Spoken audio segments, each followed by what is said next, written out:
Hina, welcome to the podcast. It's lovely to be with you, Molly. Thank you. You know, on social media, in the press, in Congress, people seem to be making a link between recent acts of violence and domestic terrorism. And I know that the ACLU has historically been very wary of how the term domestic terrorism is used, particularly when it becomes a way to expand law enforcement's power. And I'm wondering if you can explain what the ACLU's wariness is about. Absolutely. So I'll start with our wariness, I think post 9/11, which is when the first definition of domestic terrorism was enacted in law. But I actually also want to then go back a little bit and talk about longer standing concerns about broadly expansive authorities, because I think it's really important to know the history. So going back to, can you believe it's going to be 20 years this year? No.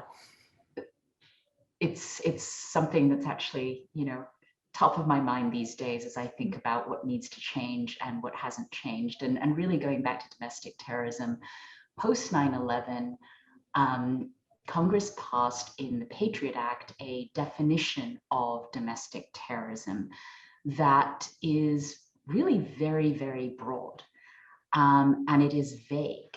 And this definition of domestic terrorism essentially covers acts that are dangerous to life and that, violate laws and are, quote, appear to be intended to.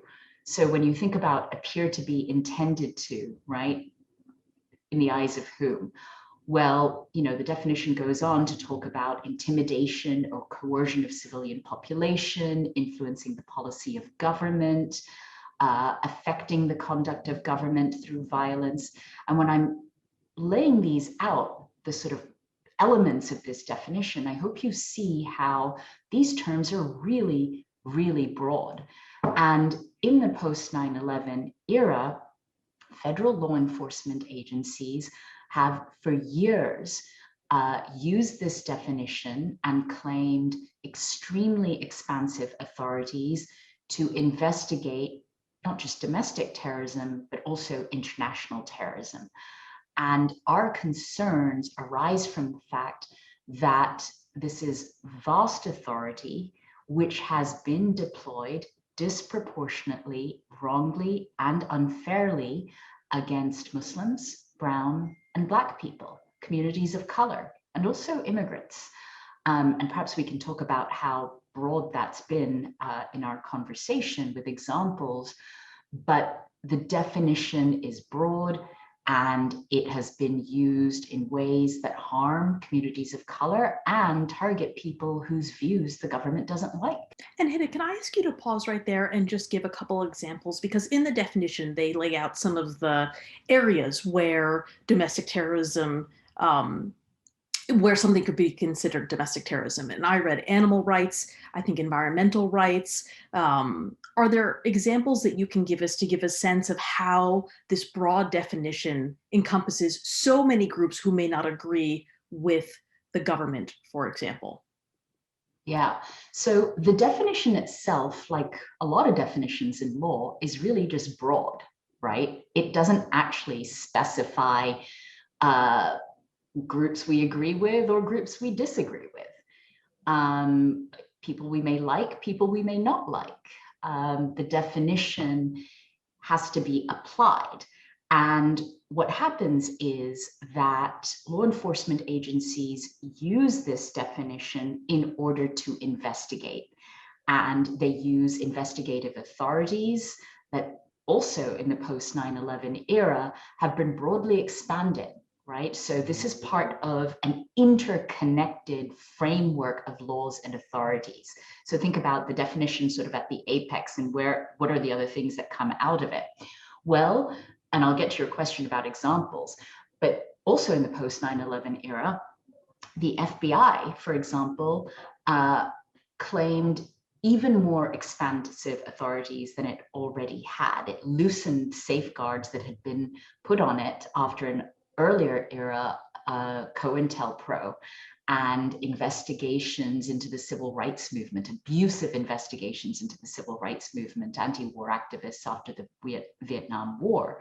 And so the FBI had been constrained by a set of guidelines, but then post 9/11, those guidelines get expanded in what's called its Domestic Investigations Operations Guide, so that now the FBI claims the authority to conduct intrusive investigations without even a factual predicate or basis of suspecting actual wrongdoing. So you combine broad authority, no real requirement of suspicion of actual fact-based wrongdoing, intrusive methods applied to this domestic terrorism definition, which is broad. And what do you have? Well, you have, over the last 20 years,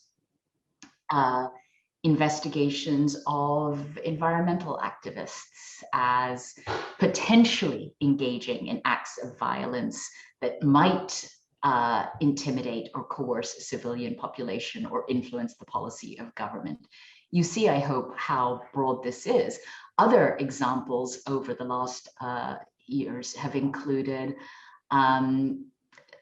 civil rights activists, Black, people who are seeking racial justice. The Trump administration used this definition and domestic terrorism authorities through, a variety of different law enforcement agencies and information sharing mechanisms to surveil people protesting family separation, to, claim that Antifa was domestic terrorists when they blamed Antifa for spurious blame over the summer of racial justice protests. Attorney General Barr claimed domestic terrorism authorities after the killing of George Floyd and Breonna Taylor. Again, that summer of inspiring protest, a reawakening for racial justice, and that bigotry-based, xenophobic administration under Trump sought to use these authorities to target people who were seeking change. And this has happened over and over again. And Hina, just one thing I'm hearing is that it really seems to give broad discretion to law enforcement agents themselves.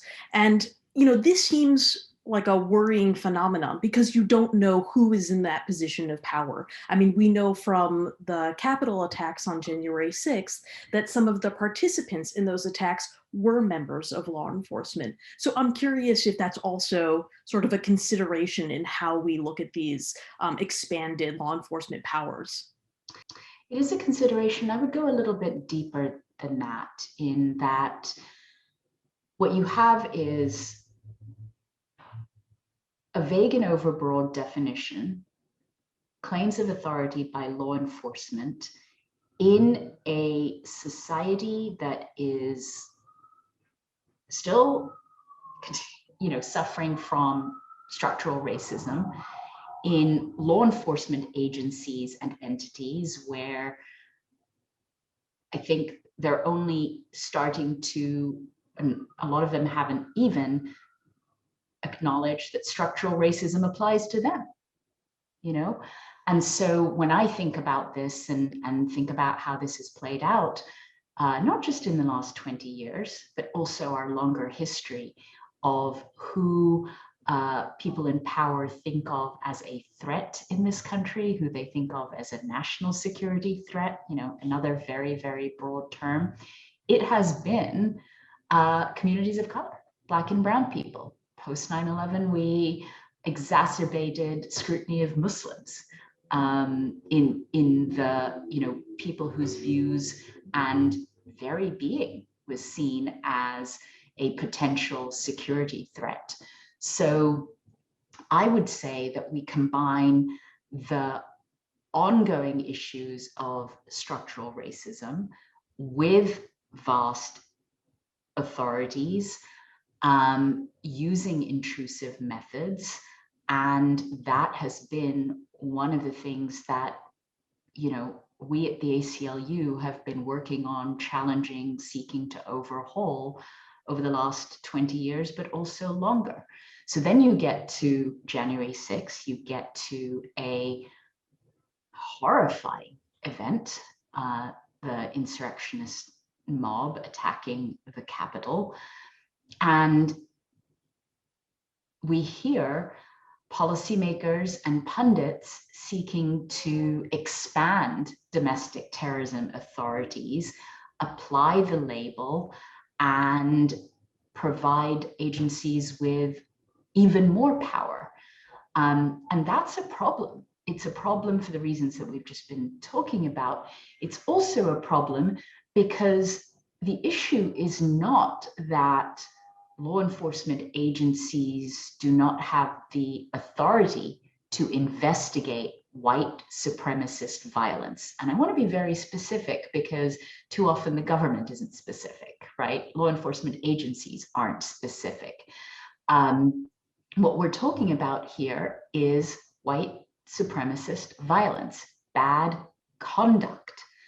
And law enforcement agencies already have all of the tools they need to address white supremacist violence effectively. What they don't need and what they shouldn't get is what some politicians and policymakers rush to want to give them, which is even more power and resources to criminalize acts that are already criminalized using the domestic terrorism label. And that's part of the problem. What it feels like is that it is something that is a show of I am taking action as the politician that has, bipartisan support at times, rather than other more meaningful changes on the structural level. But I want to come back to the structural racism point, because one snag in all of this, for me at least, is that classifying, for example, what happened January 6th at the Capitol as domestic terrorism seems like a way to mark that event as part of a systemic issue, a symptom of the rise of white supremacist violence in this country, and not just a random or spontaneous occurrence. But is it possible to name and address white supremacy and get accountability without invoking domestic terrorism? Because that's sort of like where the rubber hits the road a little bit, I feel, is that it's become, for some, a way of marking like, this is not a one-off event. This is part of a much bigger problem. Yeah, and I understand that, because white supremacist violence is a systemic event going back to the founding of the country.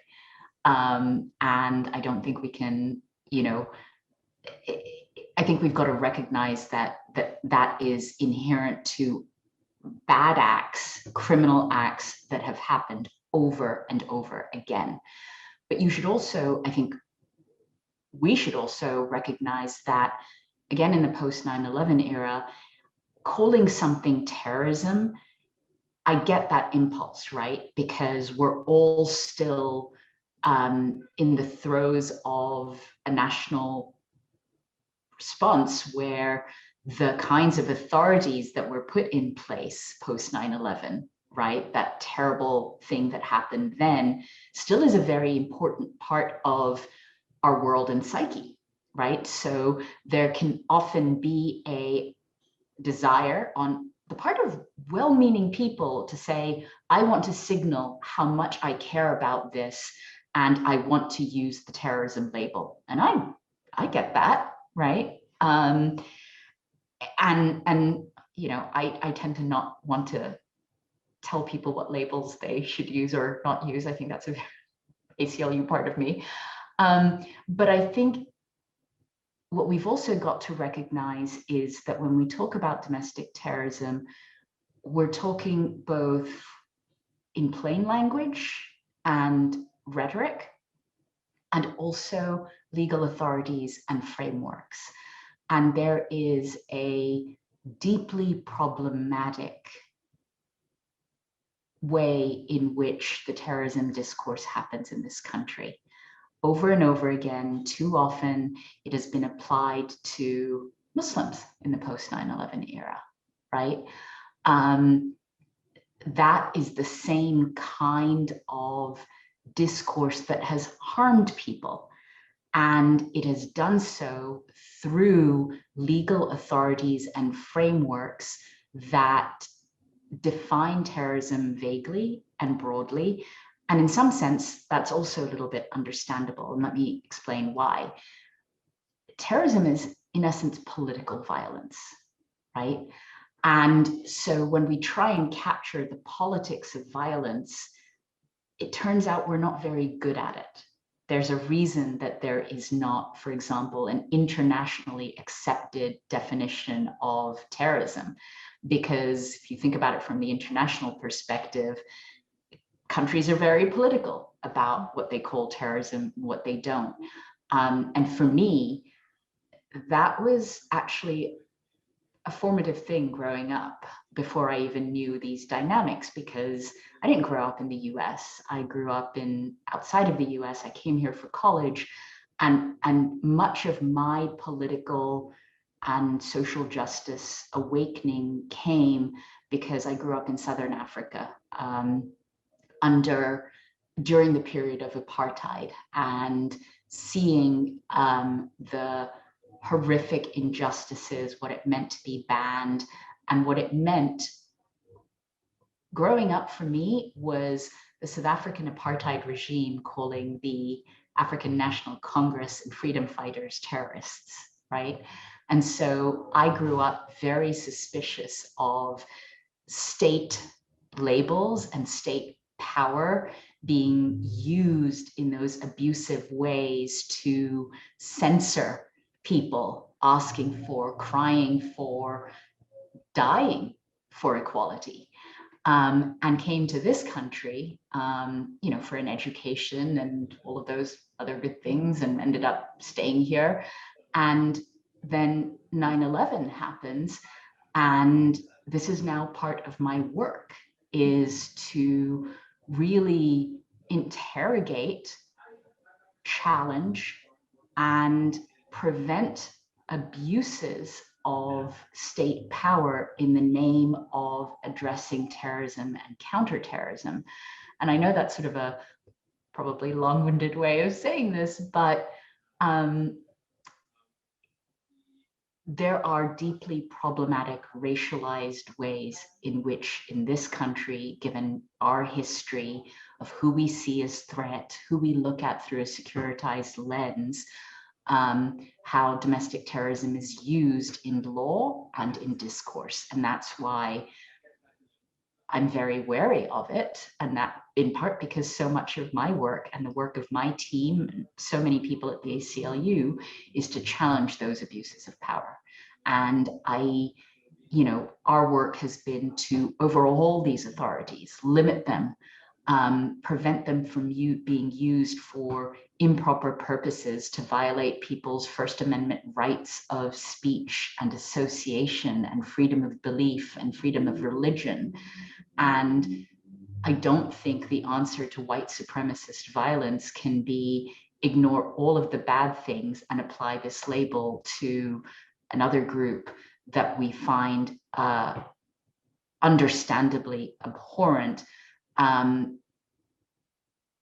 and not address the ways in which this is a really problematic framework. Hina, you had said earlier that law enforcement already has all the tools that they need to hold the people who perpetrated these attacks accountable. And I'm wondering, is the issue really that we just need, as a government, to apply those rules equitably? I mean, is the problem not expanding the rules, but making sure that they're being used not as weapons of discrimination and targeting communities of color, but being used to also address white supremacy, which I think some people think that they haven't been used equitably, that white supremacists get more of a pass than, say, communities of color? Oh, such a good and rich question. So, basic point, yeah, these vast, expansive, coercive state powers have not been used equitably, and largely have been used against communities of color. That said, you know, I want to be careful here, because what I don't want is to feed into a discourse which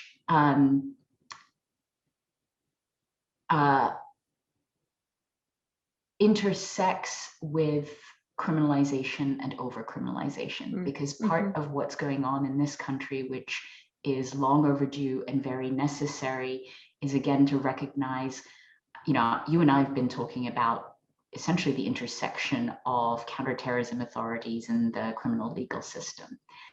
And there's such an important move and movement to overhaul, reform the criminal legal system, which is infused with structural racism, right? So solutions that are about expanding overly expansive authorities in order to apply them, quote unquote, equitably, really rub me the wrong way, because that's running counter to important work that's been happening. But on a deeper level, you know, and again, stepping back, we have such a trend in this country to, for policymakers and politicians, and often in popular discourse as well, to reach for what might seem like easy solutions, which turn out to be the deeply problematic ones, right? So again, like I said, I think about this a lot 20 years after 9/11. And as you know, among the issues that, you know, we work on, my team and I work on, is abuses of war authority, right? So killings abroad of people who are deemed suspects, where drones or what have you has actually exacerbated conflict. And the way I think about this, and I realize I risk essentializing it or putting it perhaps too simply, but just as we cannot at the international level kill our way to peace and security, at the domestic level, we can't prosecute our way out of racism. And there is an important role for the criminal legal system to address the acts of white supremacist violence, including the ones that we saw coming out of January 6th.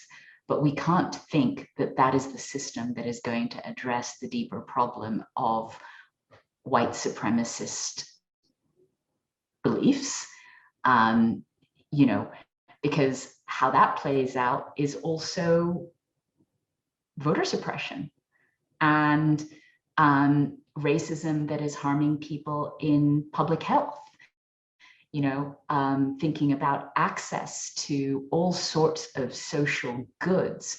So what I want to say to you here is that too often, in response to events that cause us anger and grief and fear, and I'm not immune from any of those things,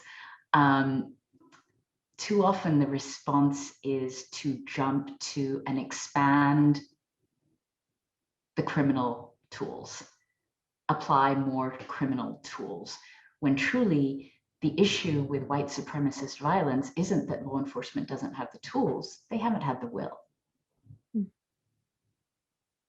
I feel like also, you know, how so much of how we define accountability is through the criminal legal system. And I think what I'm hearing and what you're saying is that accountability and um, deep evolution on structural racism cannot happen within a system that is so rife with its own problems of structural racism and punishment. And that, you know, it was actually a question I was going to ask you later is, you know, what can everyday people do? Because everyday people, you know, like me, aren't operating within the criminal legal system. Like, are there solutions, you know, or things that we can do, or ways that we can educate ourselves about how we think about these things that will, in some tiny way, chip away at some of the issues that we brought up around, you know, just like, you know, I think even if it's just avoiding the knee-jerk reaction to say like, yeah, domestic terrorism, like that's the worst possible thing you could say. Great, that's what this calls for. What would you recommend? I think it would really help to understand how domestic terrorism authorities are used in this country. And we sort of talked about that, right? Overly broad definitions, expansive power to investigate people without even factual evidence of wrongdoing. There's countenance, if not encouragement, of bias-based profiling by law enforcement in these countries. So just really understanding how the system has been structured. I would say a second thing, understanding also that communities of color and rights activists have been calling for an overhaul to these systems, an end to the abusive use of these authorities. So a lot of times when people ask for expansion of the authorities, they don't know that in fact, there's a range of domestic terrorism crimes, related crimes that already exist, right? So if people want to use that system, if law enforcement wants to use that system, it can. Now, I have huge concerns about that system. I want it overhauled. I want it limited. But the issue isn't that there isn't a plethora of laws already on the books.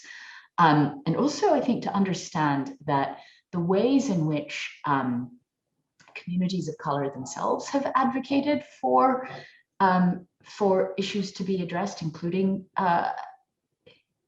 white supremacist violence, i.e. the bad conduct, is through hate crimes laws. And that is already sort of adequate. So a rush to new authorities, new laws, new resources isn't necessarily the answer, although it is a seductive way to think about it, because we all want to do something, right? And there is, like I said, a role for law enforcement to play with legitimate investigations and prosecutions of white supremacist violence that are consistent with the Constitution, right? Because we want that to happen. We don't want to throw the rules that constrain authorities out the window in any context, I think.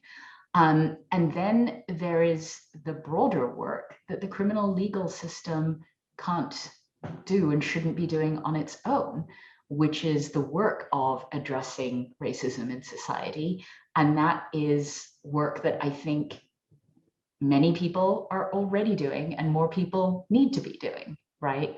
And that occurs through education, self-education. You know, I'm not being a genius here to say that that is hard work and necessary work. And it is generational work because we've been dealing with it in our country since its inception. And there are reformist, overhaulist, anti-racist approaches that are necessary. And we can't rely on law enforcement alone or primarily to address the things that are deeply systemic. It sounds like listening is also a part of what someone who is everyday like me can do, like listening to the communities who are targeted or impacted by law enforcement, disproportionately communities of color. Because I mean, it feels like many of those grassroots organizations have been doing this work and have ideas about solutions that will be harm reducing rather than harm expanding. Absolutely. Communities of color, grassroots movements, BLM, like there's just, you know, there are leaders who are thinking about and considering how to move forward on these issues. And what communities of, well, let me say it this way, you know, soon after January 6th, there are colleagues that we've worked with very closely, Diala Shamus and Karman, who you've actually had on the podcast before, and they wrote a piece talking about why the domestic terrorism label is harmful from their perspective of communities that they work with, and also communities that we work with, support and defend, right? So an awareness that of the harms that are done when we invoke labels that invite a counterterrorism response from the government, and counterterrorism responses from the government are infused and have long been infused with bias-based approaches. And what communities of color have been asking for, and we're supporting and pressing for, is for Congress, because as often happens, Congress wants to do something, is to really interrogate and ask for accountability from law enforcement about why they haven't focused on the violence, the white supremacist violence, right? What is stopping them using the legitimate tools that they have, and provide data. It may be shocking, but we don't have data, and we've been asking for it, communities of color have been asking for it, on how the FBI actually investigates white supremacist violence, the number of cases they have, how that compares to cases they have involving other groups, right? And how they classify it, I imagine, is also how really they helpful. classify it. Yeah. So one of the things that I think is really important is don't rush to action by giving law enforcement more power without asking and interrogating what law enforcement has been doing, and what is actually needed. And that's fact-based solutions seems like not too much to ask, but turns out can be quite challenging. Well, it's hard. It takes more work and it takes more time. Exactly. I do, just before we end, we've alluded to the fact that Congress has suggested certain domestic terrorism expansions. Can you give a brief overview, just so listeners can sort of monitor and keep track of what you're watching out for? What bills have been suggested? Where are they in Congress? Yeah, I think the thing that we would watch out for most is law turning the definition of domestic terrorism that I talked about in the Patriot Act into a crime, right? That's unnecessary, and it would be harmful. It would entrench the approaches and systems that have harmed communities of color, and it would raise really significant First Amendment concerns, right? And we've been talking, I feel like I've been talking for like 16, 20 years about the First Amendment harms to communities of color as a result of domestic terrorism definition in the Patriot Act. It would become so much worse if there was a domestic terrorism crime, which is unnecessary because there are enough related crimes that they could use. Another thing that I'm looking at is expansion of abusive post 9/11 approaches like watch listing, social media surveillance, right? We have for years now been criticizing and calling out and filing lawsuits and representing people subjected to the no-fly list, which is, yeah, and I just read something that they're thinking about expanding the no-fly list to be represented under the domestic terrorism rubric, so that more people could be affected by the no-fly list. And also, just for people who may not be as familiar, can you explain what the no-fly list is? Sure. So the no-fly list is part of a watch listing system that was put in place starting in 2003. And what it does is that it is based on vague and very loose criteria with a very low threshold of evidence, which is really no evidence, and using it, the government has acted to ban people from flying to, from, within, or over US airspace. Essentially, it acts as an indefinite, potentially lifetime ban on the ability to fly domestically or internationally. And often people don't know that they're on that list, right? And Ex- don't have a way to come off of it because they won't even, the government won't even tell them that they are officially on it, even though they suspect they are because they cannot fly. That is exactly right. And for years, we litigated to challenge that. And as a result of our litigation, now the government tells you if you are a citizen or resident of the United States, if you are on the no-fly list, once you've been, barred from flying, often by being humiliated at the airport when you show up and you are told that you can't fly because you're on a government list. And the government then confirms it, but it provides virtually no meaningful due process after that in order for people to challenge wrongful placement on the no-fly list and clear their names. So people can be on the no-fly list, ask the government for information, and there's no time limit for the government to provide information. We hear over and over again that it doesn't actually provide reasons or justification. It won't provide evidence for imposing this lifetime ban. And people don't get a hearing before a live and neutral decision maker. And these are the fundamentals of due process, right? Notice, reasons, evidence, hearing. Fundamentals. You don't get it if you're on the no-fly list. And so what we want is an overhaul. This shouldn't happen. This shouldn't exist in this way. Not further entrenchment or expansion to add more people, right? In ways that hurt everyone. And so that's the other concern I have, is that these overbroad, expansive, abusive post 9/11 authorities that we have challenged and need to overhaul, many of which we need to end,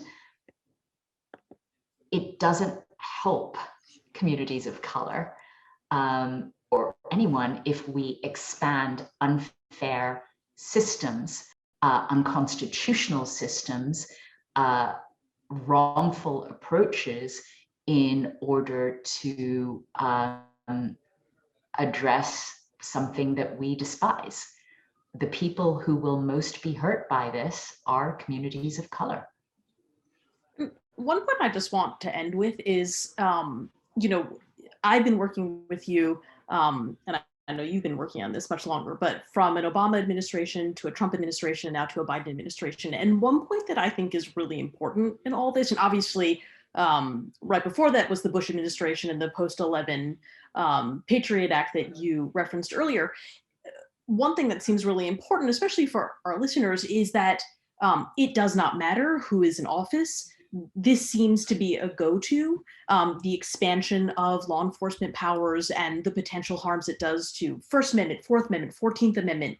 And I think it's worth noting that, some of the things that have come up recently, like Chuck Schumer is fast-tracking a bill, the Politico just reported DHS is considering monitoring the travel of domestic extremists, as they quote, and expanding the use of, the no-fly list, as you just mentioned. And I think it's part of the general sort of notice that this does not go away. These problems are things that we need to address no matter who is in the executive. And honestly, no matter who's in power at the time. Is that something that you agree with?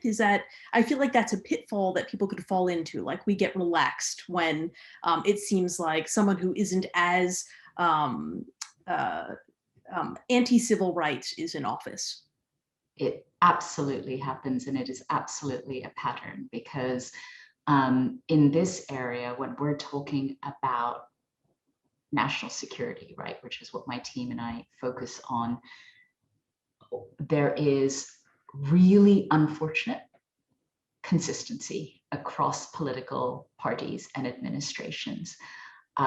It's in this area, it's like all of the lessons learned about, the tough on crime approach is actually really harmful, and it results in over incarceration and leads to real harms for Black and brown people. Like, they don't seem to learn these lessons in the national security context. And that's part of what we've been pushing for.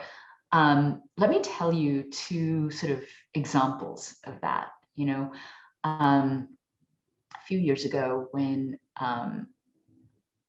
the domestic terrorism potential crime issue came up in response to, another sort of terrible thing that had happened. And, it was a very familiar thing, which is that instead of, for example, gun control, which can constitutionally be done, right? That would address so many issues. That's what science says, that the problem isn't mental health or crime or whatever else. Evidence-based facts say that the issues are a gun society, right? And there was another desire to enact domestic terrorism legislation or enhanced authorities. And I went back over all the congressional testimony that we provided the ACLU over the last 50 plus years to look at our, yeah, I know you're looking at me and you're like, what did you do? And I know it's dorky. It was a project at the time. And among the things that were so striking is how consistent the approach was over parties. And the example I want to give is the Oklahoma City bombing, committed by Timothy McVeigh back in 1995, that point, deadliest attack on US soil, right? And instead of addressing what that specifically was, it became part of a signature Bill Clinton effort that resulted in something called the Anti-Terrorism and Effective Death Penalty Act of 1996. Effective Death Penalty Act gives me the chills still. And President Clinton boasted that this was a mighty blow against terrorism. But you know what? It actually ended up really harming communities of color. And we're still struggling with that, the consequences of that act today in the criminal legal system context, in the immigration context. It made non-citizens who'd lived legally in the US for years suddenly subject to automatic deportation. And it enacted terrorism-related provisions that ballooned post 9/11 and grew with new infrastructure and so that was a salutary lesson that we need to learn over and over again, right? That Democratic president, in order to show tough on terror, enacted that. And Hina, if I may, just a footnote of interest, just to show also the consistency over years, is that if I'm not mistaken, Merrick Garland, our current Attorney General, was on the ground in Oklahoma City and part of the prosecution for that case. So there is a real lineage that keeps getting carried on decade to decade. There is a real lineage, and now one of the things we're watching for is, to ensure that Merrick Garland, as Attorney General, does not support new domestic terrorism legislation that is unnecessary. Right. But the second thing I wanted to tell you about, and this was something that so many of us worked so hard on this. One of the root issues here is that everyone recognizes that bias-based profiling is unconstitutional, it's ineffective, it's harmful, it's societally irresponsible, to say the least. And so what communities of color had advocated for decades, up through 9/11, was a statute that would pass a prohibition against bias-based profiling to any degree in law enforcement. The End Racial Profiling Act is what it used to be called. And Hina, just to clarify, we're talking about, for example, driving while black or show me your papers type law enforcement. Yes. Would also, hopefully apply to the kind of national security issues that are still so, challenging today. And so post, 9/11 happens, then prospects for ending racial profiling through legislation are thrown out of the window in the environment around then, plus the Bush era abuses that take place. So many of us continued to fight for that. And what we wanted was we thought, okay, if Congress isn't going to act, the agencies can do something about it, right? So real advocacy efforts with the Obama administration, with a Black president and a Black attorney general saying, you need to pass guidance on race in the Justice Department, because the Justice Department has guidance on race that prohibits bias-based profiling to any degree. It's wrong, it's unconstitutional, it's ineffective, let us tell you all of the ways. And we worked so hard on that, grassroots, arse tops, like just groups over and over again. But the FBI prevailed.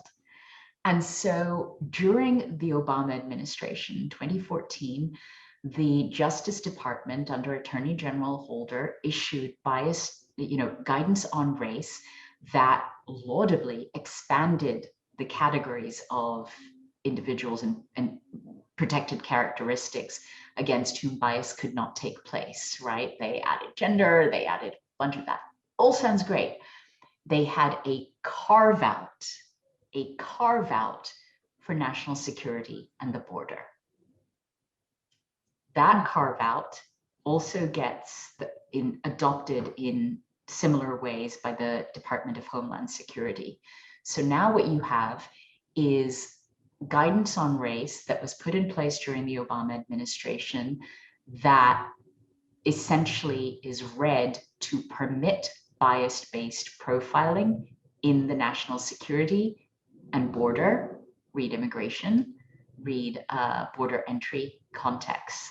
So I've been talking to you about a number of things and working together, the definition on domestic terrorism, the ability to use bias-based profiling because Justice Department and Homeland Security guidance allows for it in the national security context, and vast and overexpansive investigative authorities, plus tools like watch list systems and the no-fly list. That's what we're talking about when we're talking about domestic terrorism frameworks that must not be expanded, must be overhauled, and are unnecessary to expand in order to deal with the real scourge of white supremacist violence. Well, Hina, thank you so much for explaining all of this and giving us that rich context. It is so helpful because I think in many ways, we see these articles, we think, sometimes even I think like, oh, something's being done. And it's so important to be mindful of what is being done, in whose name, how. So thank you for always, through the decades, keeping us mindful and aware. Oh, Molly, now I feel really old. You're very welcome. Thank you for having me. I've been with you for some of these decades, so also calling out my own age. It was a pleasure to talk to you, and thank you for letting me explain all of these things and why our concerns are what they are. Thank you, Hina. Thanks so much for joining us. If you enjoyed this episode, subscribe to the channel and click the notification bell. Or subscribe to At Liberty wherever you get your podcasts and rate and review the show. We so appreciate the feedback. Until next time, stay strong.